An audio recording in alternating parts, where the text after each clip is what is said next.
and welcome to the channel. If you enjoy our stories, please like and subscribe. It helps us tremendously so we can bring many more original stories for you each night. Thank you for being here. Enjoy tonight's story. They say if a place feels too cheap for what it is, there's a reason. I should have listened. But rent in this city eats you alive, and when I found a one-bedroom for $600 under market, 3 blocks from the train, I didn't ask questions. I should have asked questions. The building was called the Aldermont. Nobody could tell me why. The landlady, an older woman who introduced herself only as Mrs. Voss, met me at the door with a ring of keys that looked older than the building itself. She smiled at me the way people smile when they already know something you don't. "You'll like it here," she said. "Most people who move in stay a long time." I thought it was a compliment. The apartment was small but clean, hardwood floors that creaked in one specific spot by the window, a radiator that clanked twice an hour like clockwork. I unpacked my boxes that first night, exhausted, and fell asleep on a bare mattress before I even found my sheets. I woke up at 3:14 in the morning. I remember the time because the clock on my phone was the first thing I saw. The light switch by the door, the one I'd left off, was on. I told myself I'd flipped it without thinking. People do that. You come home tired, your hands move before your brain catches up. But it kept happening. A kitchen chair pushed in an inch further than I'd left it. A jar of coffee moved to the wrong shelf. Small things. The kind of things you can explain away individually, but that start to stack up into something you can't ignore. Then food started disappearing from my fridge. Not a lot. A few slices of bread. Half a carton of eggs. I checked the lock on my door obsessively. Nothing was broken. Nothing was forced. One night, I woke up to the sound of the kitchen faucet running. I lay there, frozen, listening to water hit the sink for almost a full minute before I found the courage to get up. The kitchen was empty. The faucet was off. But the dish towel, the one I always hung on the oven handle, was folded on the counter, neatly, the way my mother used to fold them, the way I never fold them. I checked every room, every closet, under the bed. I even checked the fire escape, certain someone had climbed in and out. Nothing. No sign of forced entry, no sign of anyone at all, except that the apartment didn't feel empty.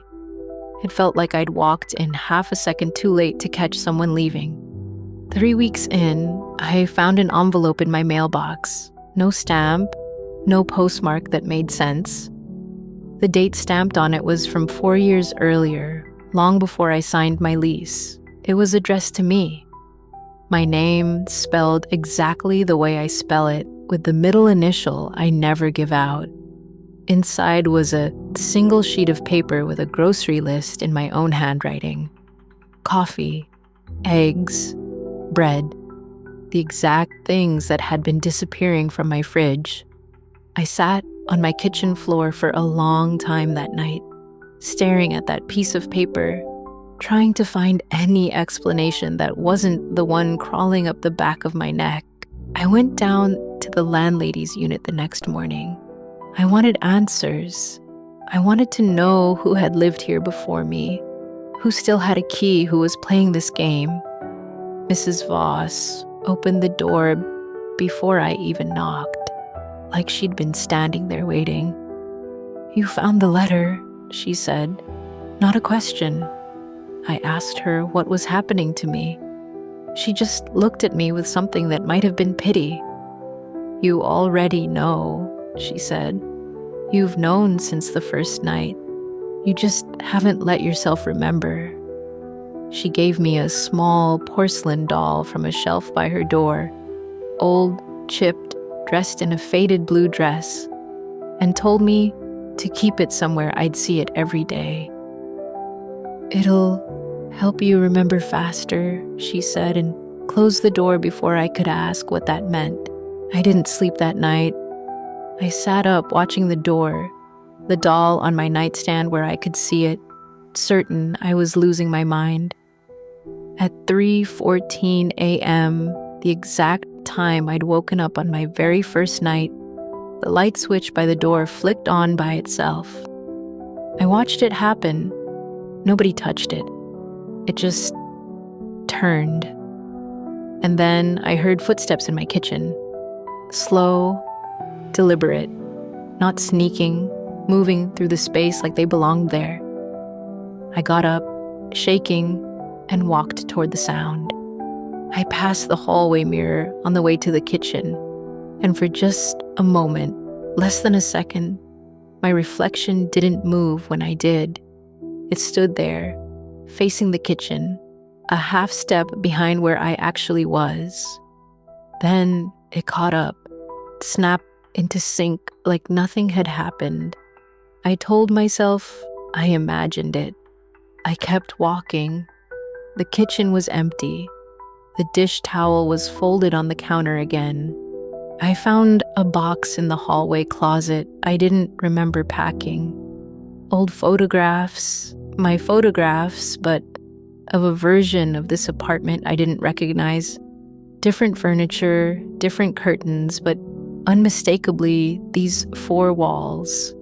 In one of them, a woman stood at the window with her back to the camera. Same height as me, same hair. On the back, in my handwriting, move-in day, year 1. I flipped through more. Year 2, year 3, year 4. Each one, the same woman, same window, same faded blue-dressed doll sitting on the sill beside her. The date on the most recent one was tonight's date from 4 years ago. I understood then, standing in that hallway with the box shaking in my hands, that I hadn't just moved into this apartment. I had moved into this apartment every year on this exact date for longer than I could count. Each time forgetting. Each time waking at 3:14 with a light switch flipped, a doll on my nightstand, a version of myself I couldn't remember becoming. The someone else I kept sensing in my apartment, the folded towel, the moved chair, the missing food, wasn't an intruder. It was me. The me from a version of tonight that hasn't caught up yet, or the me that's about to fall a half step behind. I heard the front door open, footsteps in the hallway, my own footsteps, from a direction I hadn't walked from. Mrs. Voss says most people who move into the Aldermont stay a long time. She's right. I don't think I've ever left. I think some part of me arrives every year and some part of me never makes it to the door before the loop resets. Folding towels, moving chairs, writing grocery lists in a hand I won't remember belongs to me. If you ever find a building that feels too cheap for what it is, and a landlady who smiles like she already knows you, turn around. Some of us didn't get the chance. If you enjoyed the story, please like and subscribe.